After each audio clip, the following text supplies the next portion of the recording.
A very good Wednesday morning to you. I hope I find you very well. Not a bad day here in Manchester today. Cloudy, dry, and not too cold, so we can't really complain. What I want to talk about today is actually a request from one of my subscribers, a gentleman called Lone Wolf. And what Lone Wolf was saying in a comment to me was that it might be quite a good idea to do a video based around the selling of wristwatches on television. And the circumstances around that and kind of what effect that might have on us, the watch buying public. I mean, to give you a little bit of an idea, here in Britain, we don't actually have many channels that sell watches. I'm sure that in the States and possibly even Australia and Canada, you'll have lots and lots of perhaps cable channels that sell timepieces of one description or another. I know certainly in America you have something called World of Watches, I think. I've seen little clips of that on YouTube. Whereas here in Britain, certainly on the Sky network, we have the V channel with that infamous guy called the Watch Commander, Danny Blair, who is the CEO of Oceanaut Watch Group.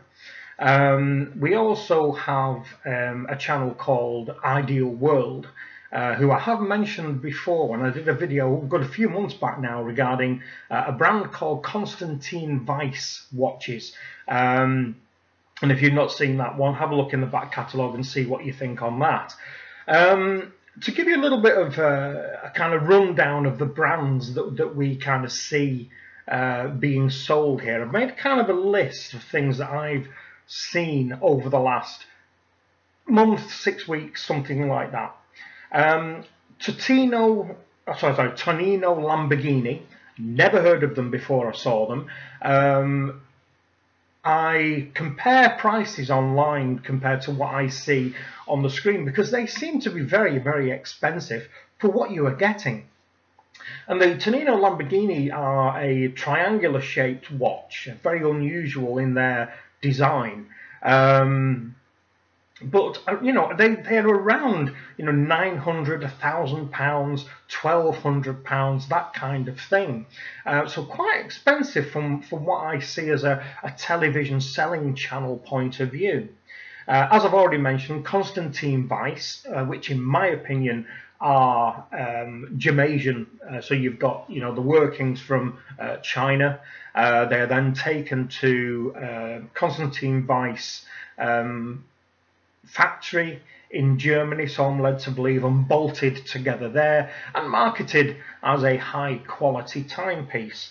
Carrero, which is I think falls under the banner of Oceanaut Watch Group, although Mr. Danny Blair, the watch commander, has not said as much.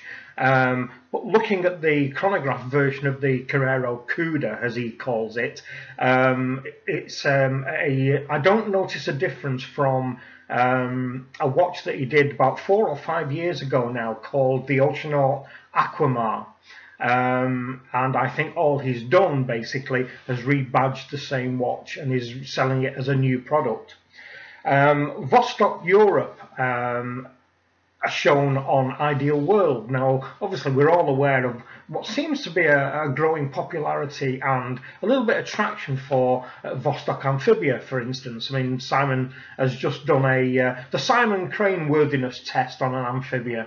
The Vostok Europe tend to be a more commercial-looking brand. They're all £400 upwards. They're all kind of rough, tough, manly divers with all a decent water resistancy rating, etc. Oceanaut, Oceanaut Watch Group are based in Redondo Beach in California, and the umbrella of Oceanaut Watch Group includes Oceanaut, Di Bacari, which apparently is their prestige range, Christian Vincent, which apparently is their very exclusive range, although all the Christian Vincent range watches that they put out there are all cheaper than the Di Bacari. And I've suggested that the Carrero, I think, is under that umbrella as well. Credit Suisse is another one that appears on Ideal World, and all of these are generally tank style watches with a very small 1 gram ingot of either platinum or white gold or yellow gold, and again all fairly expensive, you know, knocking on the door of £1,000 here.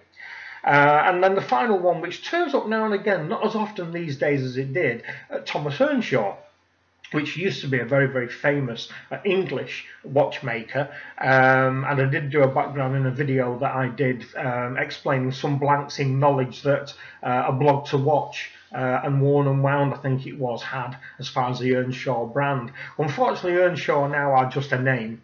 They're not of any horological interest at all. Like everything else here in England, we've sold it off. We've sold the name off to somebody else. I think you probably find, if you unscrewed it, you would find a cheap Chinese nasty movement in there that isn't really worth a lot at all. So I guess the point of this video is to try to get your opinion on watch selling on television. Very occasionally on the V channel we get brands that you are aware of. At the moment they have got a couple of Oris on there, which are quite nice watches, pilot based, and all, you know, around the £1,200–1,500 mark, possibly some a little bit more. What I have a problem with is that everybody who sells watches, I think they assume that the people who are watching those channels are complete gullible idiots that can be drawn into any bullshit that they wish to throw our way. And they, you know, try to put forward that everything has the finest Swiss movement in there. Of course, you're getting the finest Swiss movement for something that's costing you sub £500. And also that, you know, there is no indication on the dial, usually at the 6, as we're aware, when it says Swiss made, on none of the watches that they sell as a regular thing on these channels. Does it have Swiss made? Vostok Europe sometimes do. The Oris, of course, sometimes do. There is always an exception to the rule. The important thing here, I think, the important question is we as watch buyers, and more importantly the inexperienced watch buyers, are they being misled? Are they being given false information solely on the basis of trying to shift product? Certainly on the V channel, when he's selling his own brands, so anything that falls under the Oceanaut umbrella, as it were, he will basically say that these are fresh out of the shipment from their workshops in Switzerland, and it's Switzerland this and Switzerland that and Switzerland the other, and they all have 2824 or 2893 movements in, that kind of thing. Now personally I've not got a problem with ETA movements, I quite like them, and I don't really know why people have such a thing against ETA movements, considering that not so long ago every major manufacturer is using ETA movements, and all in-house movements have their genesis with an ETA movement. So let's move kind of away from that. Where I have a problem with selling watches on television is, let's take the Constantin Weiss for instance. They will sell a Constantin Weiss watch for £200–300, let's say, and they will say that there is added value in there, where they will give you a 6 or an 8 slot watch box, and they say of course that watch box is worth £60 alone, so in fact you're getting the watch for £240, where in fact if you look on eBay, of course, you can pick up a 6 or 8 slot watch box for about 15 quid. And the big problem is that they're drawing people in to buy watches that, if you have a look on eBay, certainly on eBay, you can find things that look very, very similar, if not completely identical, for 1/10 of the price.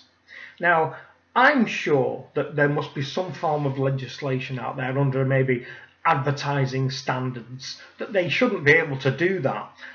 Hence my very first comment, whether they consider us being complete and utter imbeciles, that they can say anything to and sell us form of nonsense that they want. My opinion is basically if people want to buy cheap, nasty timepieces off television, then kind of that's the risk they're taking, because at some point, should they come across anybody in the watch community who knows what they're looking at, somebody at some point is going to say, oh, I've seen something like that, hang on a minute, and they're going to type in on their smartphone into eBay, show them the watch that they've spent £300 on is $15.99 or whatever it is on eBay. So I think the problem here is like we all do. When we're new, we are inexperienced, and we're inexperienced in everything. We're inexperienced on, what a watch actually is, whether, it's something just to tell the time, or whether it's something you can time things with, if it's a chronograph, or, what subdials are, or what a bezel is, or what a unidirectional bezel is, or all the materials that watches can be made of. And I think that there is a certain amount of duty upon ourselves as potential watch buyers to educate ourselves before putting our toe in the water. But having said that, I also think that misrepresentation is a very, very bad thing, and I do believe that that is what a lot of these television selling companies are actually doing. They are selling bullshit horological history to people who have no knowledge, and I kind of find that a little bit distasteful. And they're putting out there that they're selling this prestigious product, for which of course you get a free 14-day money-back guarantee.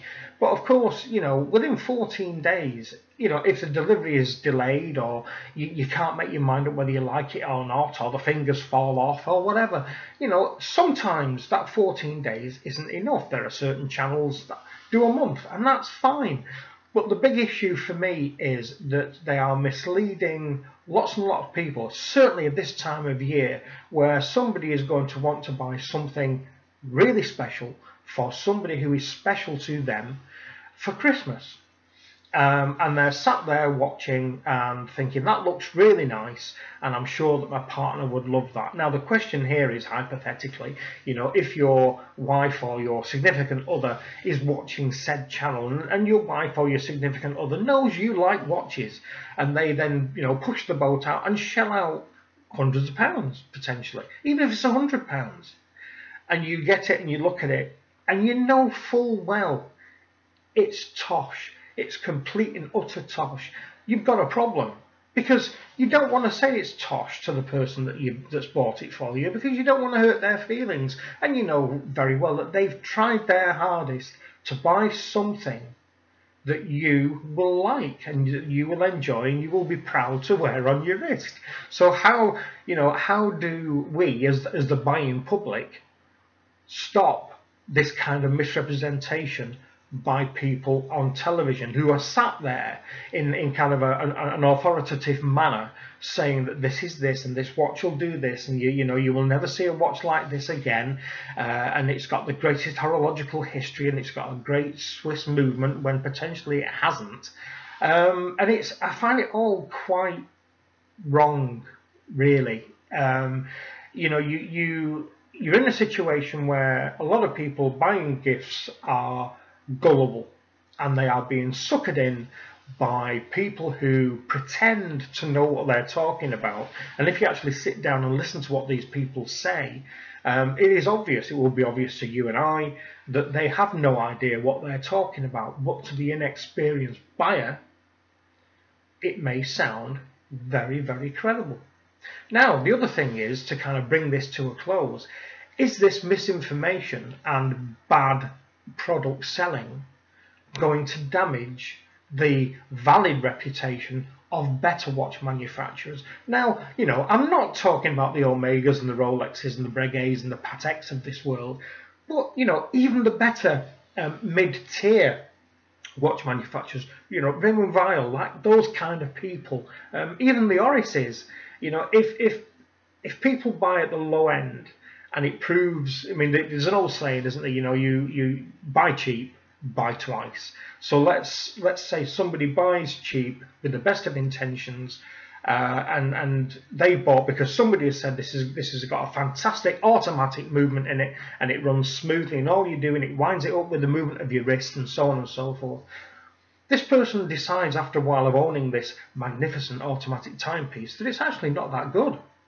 So is he there going to tar with the same brush all the other automatic movements? And therefore, what kick on would that have with maybe some of the smaller mid-tier brands, some of the boutique brands, for instance, people you've never heard of, but make very, very good quality watches, you know, like your Aramars and your Steinhardts and things like that. So could it damage their sales because they will assume that they're all going to be as poor quality as the stuff that we got off a television selling channel? So let me know what you think about this one. I think it's one of those things that there must be, you know, tens of thousands of people, hundreds of thousands of people, if you take Europe, the US, Canada and Australia, buying poor quality, low quality timepieces off television selling channels after being told that these are high quality automatic movements which any Swiss watch manufacturer will be proud to send out of their doors.